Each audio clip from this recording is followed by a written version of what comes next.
on this device here. I'm also on YouTube Live on this device here. So do bear with me with regards to looking around. I've also got my notes up here. We're going to be talking about fad diets and the, potentially controversial idea that they're not the problem. We're going to explore diets in a little bit more depth as well. So I am recording episode 15 of the podcast. I'll be doing that using this mic here, using my desktop. I'm on my iPad and my iPhone here on YouTube and Facebook, so please do bear with it. If you have questions, do ask away. I may not be able to respond to them at the time, but I'll do my best. Certainly at the end if there are any. If there are not, doesn't matter. We shall see how we go. So I will be, in a sense, recording using this screen over here. So I might not be looking at Facebook and YouTube all the way through, but yes, let's get this show on the road.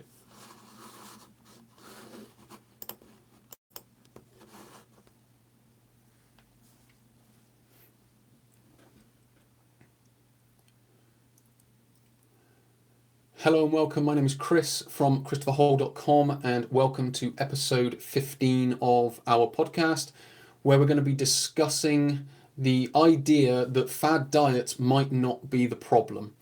What we're going to cover throughout our sort of four different sections, if you will. We're going to look at some essential diet information, so we're going to maybe bring a little bit more context to the subject. We're going to look at why aren't they the problem, and sort of maybe shed some light on what is the problem, if you will. Then we're going to look at some essential fad diet information, because there is a difference between a diet and a fad diet, or that's how I'm going to categorize it. There is a difference between diets and fad diets. And then we're going to talk about some solutions, and then we'll just summarize at the end and wrap up the podcast. Before we get into any of that, I must say I am on Facebook Live and YouTube Live. So if you do keep a look out on the channel in the future, you will see, you can either come to Facebook, which is Christopher Hole Training, and obviously you can watch the live video there, or you could just subscribe to the new YouTube channel and you can and watch there. Alternatively, there's Twitter, which is at Christopher Hole, and Instagram, which is Christopher Hole as well. So please do come along to any of those social channels and follow along. Like and follow. It'd be great to answer any questions that you might have, and get some answers to you, so you're able to live a healthier, fitter life, if you will. Alternatively, you've got the website where you can come, where you can go to ChristopherHole.com/join, and you can sign up to the monthly newsletter, where we try and cover as much as we can under the health and fitness umbrella. So anything to do with diet, behavior, exercise, we try and fit as much as we can into those subjects. It's all video content, so we try and keep it as interactive as possible, so you aren't reading lots of words. There are obviously written blogs on there that could be related to the subject that we're talking about, but we do have featured videos and exercises of the month on there that you can obviously get access to. Also on that, you've got the members area, which has got exercise libraries, stretching libraries, foam rolling libraries, the health and fitness tutorials, they're all on there. So there's lots of content on ChristopherHole.com/join. So we are coming back to the subject of fad diets aren't the problem. So to build, I guess, the platform, or to set the stage, or to build the landscape to what we're going to talk about, we're going to start with essential diet info. Now, essential diet info is essentially understanding what diet is and what it means. So the original definition of it, so if you go to the dictionary, the Oxford English Dictionary, the Cambridge Dictionary, the Collins Dictionary, whichever dictionary you've got, what you'll tend to find where it originates is from Greece, or from Greek, and it's dieta, and it means a way of life. So essentially what it's talking about is what you eat. Now, what the modern definition of diet has come along, it's to restrict oneself to small amounts of special kinds of food in order to lose weight.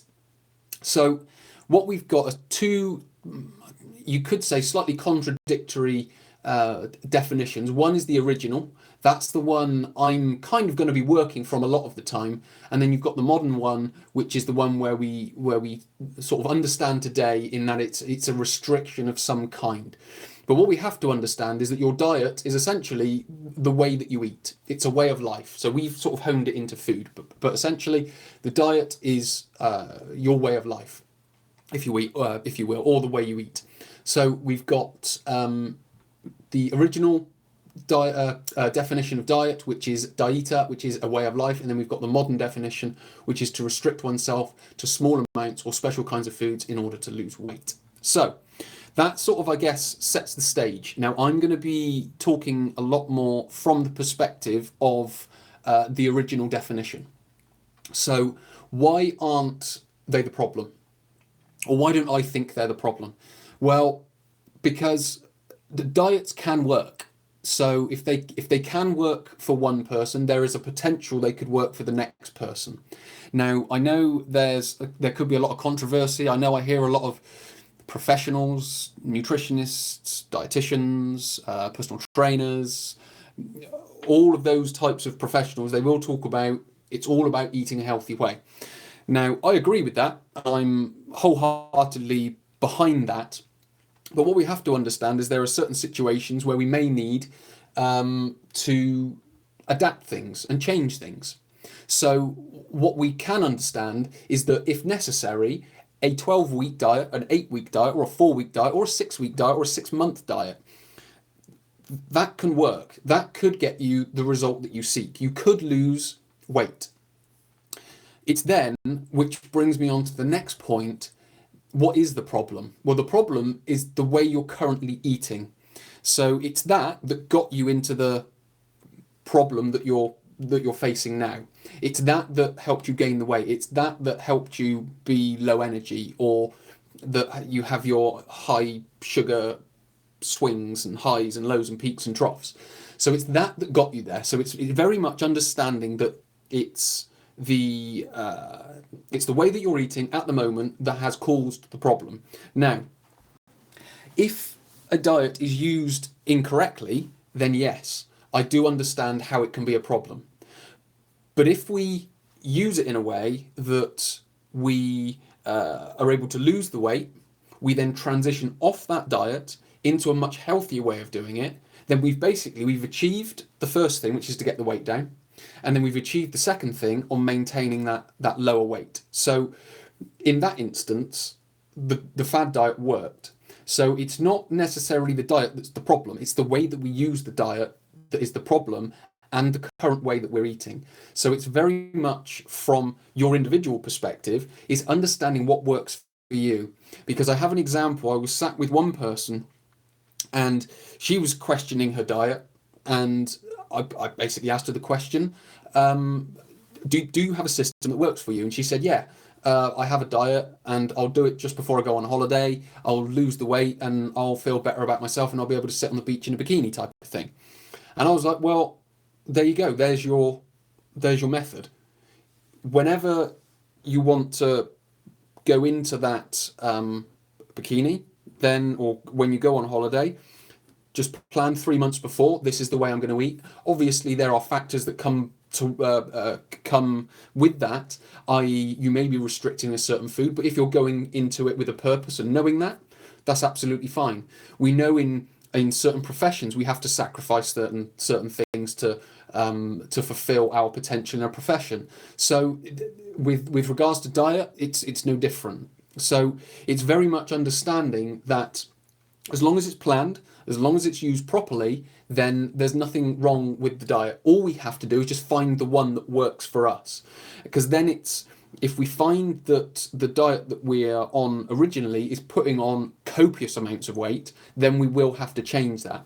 But if we are just putting a little bit of weight on over the winter, whilst we eat a little bit more when it's colder and we have slightly hotter food, and we get a little bit more in the way of comfort eating because it's dark in the evenings and so on and so forth, then we might have the instance to be able to say, well, we're just going to go on a 4-week diet. I know I'm going to lose the weight. It's not a problem. I just do that. I lose the weight and I carry on through the summer as if nothing had even happened.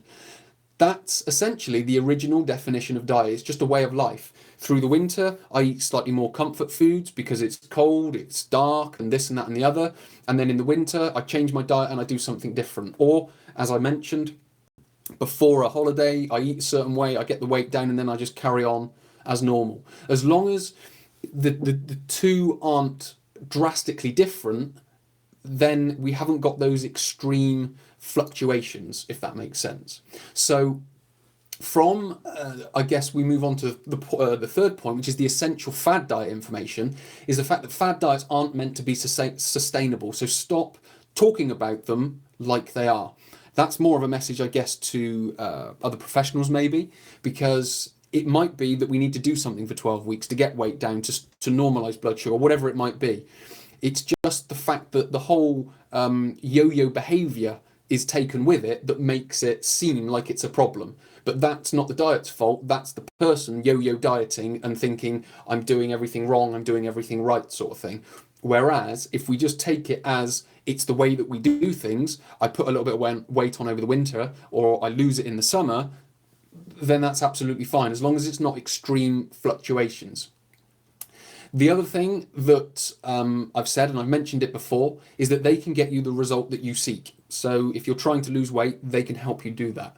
If you are trying to gain more energy, they can help you do that. If you're trying to build muscle, they can do that. So some sort of fad diet over a shorter period of time, bodybuilders essentially are on fad diets. They just change what they do depending on the type of training that they want, or depending on the type of training that they're doing and the result that they want. So they're essentially on about 3 or 4 fad diets throughout the year. If we take it in that context, that it's a set period of time, but how they look at it, it's just their way of life. It's just the way they eat, and that's just the way they do things. So it's about bringing context to the situation and stop worrying about should I, shan't I, and just be like, find what works, do what works, and then just continue to roll that out and build it into a system, build it into a way of life, if that makes sense. The final thing is most diets say the same thing. If you look at most diets, they'll say eat less. Now, some might say eat less more than others, but essentially it's portion control. The other thing, they'll talk about whole foods. They'll talk about fresh foods. They'll talk about fruits and vegetables. They'll talk about good quality proteins. They'll talk about good healthy fats, things like that. So essentially, all those diets are saying, in a roundabout way, the same thing. So it's not about trying to, differentiate yourself from what you think you're doing or what you think you should be doing. It's just about finding that system that works for you. So the solution is, first of all, your lifestyle factors. It's about being adaptable. It's about being adaptable to the change.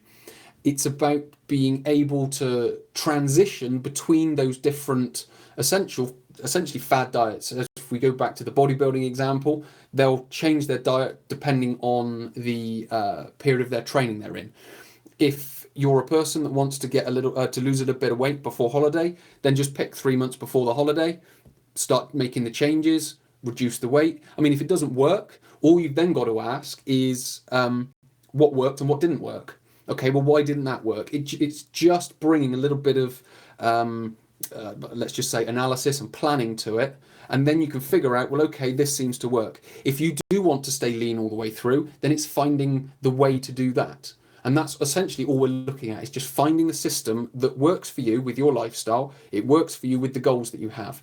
Because if your lifestyle and goals don't match, then you're going to have a problem. Or you're going to have a frustration, because either you're going to be getting the result from your diet but not from your lifestyle, or you're going to get the result from your lifestyle and not your diet. So it's about sort of merging all of that together into one thing, and it's about using these fad diets, as we call them, to make them work for you rather than work against you. And that's the biggest thing with regards to the diet industry and to some degree the fitness industry and professionals, is the fact that they think they're working against you. If it gets you the result, do it. If you then change and transition into a different way of eating or a better way of eating than you were before, then it's absolutely fine. So the third thing is keep track of your outcomes. So as I've mentioned, keep track of what you're doing, write what you're doing down, finding out what works and what doesn't work. And finally, as I've mentioned so many times, it's finding a system that works for you, which might be one fad diet and then you just sustain throughout the rest of the year, or it might be two fad diets and then you sustain through the rest of the year. Because what we're trying to do is trying to take the mental stress away from it, because that's essentially what yo-yo dieting is. It's the mental stress. It's nothing to do with the food that you're eating. It's the mental stress that comes with it. It's the guilt you feel through eating certain foods. It's the fear of eating certain foods. So it's about being able to manage all of that with regards to what you're doing. So if you can keep a track of what you're doing, if you can keep a track of how you're feeling about what you're doing, then that's going to make your way of eating a lot easier. So that kind of brings me to the summary, if you will. So first of all, diet, from the Greek dieta, I think that's how you pronounce it, I'm not quite sure, but it's a way of life. So it's finding out what is your way of eating, if you will. Now, yes, it's going to be slightly different from person to person, but essentially what we're talking about is portion control. It's whole foods, it's fruits and vegetables, it's good quality proteins, it's good quality fats, and it's plenty of fiber, drinking lots of water. If you stick to those, yes, there's going to be certain individual aspects, but if you stick to those, you'll be fine. It's your current diet that's the problem. So if your diet is getting you where you don't want to be, then that's what you have to be thinking about changing and finding what works for you. That just takes time, and it's just taking that time, being patient and being adaptable, being able to transition between different types of foods and things like that, and keep a track, find a system that works for you. I think I've repeated myself about 100 times throughout this podcast, but hopefully it's been valuable, and hopefully it's sort of reinforced some of the points that we've talked about. For the people on YouTube listening to the podcast through YouTube, please do come along to Facebook. I'm on Facebook Live here, and I'm on YouTube Live as well. So please do, if you're on YouTube, subscribe to my channel. You'll be able to pick up the live versions, or you can just continue with the videos. Or if you're on Facebook, come along to YouTube, click and subscribe onto the channel. You can get them there, or you can stick with Facebook. They get posted there anyway. So it would be great to sort of hear any questions that you might have. And hopefully I can give you some structured and logical and rational answers to them. So just to finish, many thanks for watching. Please do come along to Facebook, Twitter, or Instagram, which is Christopher Hole Training on Facebook, at Christopher Hole on Twitter, and Instagram is Christopher Hole. Alternatively, come to the website to christopherhole.com/join. It will be great to see you there and answer any questions that you may have. So many thanks for watching. Many thanks for listening. My name is Chris from christopherhole.com. I will speak to you in a future podcast. Okay, so that completes the podcast. So I'm now going to get that up. So thank you to the people on YouTube, and thank you to the people on Facebook for coming along, listening. There will be these types of things happening in the future. So I'll be posting about these when they'll be coming up. They might not be every week. There will be 1 or 2 a month, I would imagine, but we will see about that. I'll get those booked in and let you know. So many thanks for watching. Again, if you have any questions, just like, comment, share at the bottom of this video, and I'll do my best to get that to you. So many thanks for watching. My name is Chris from christopherhole.com. Thank you.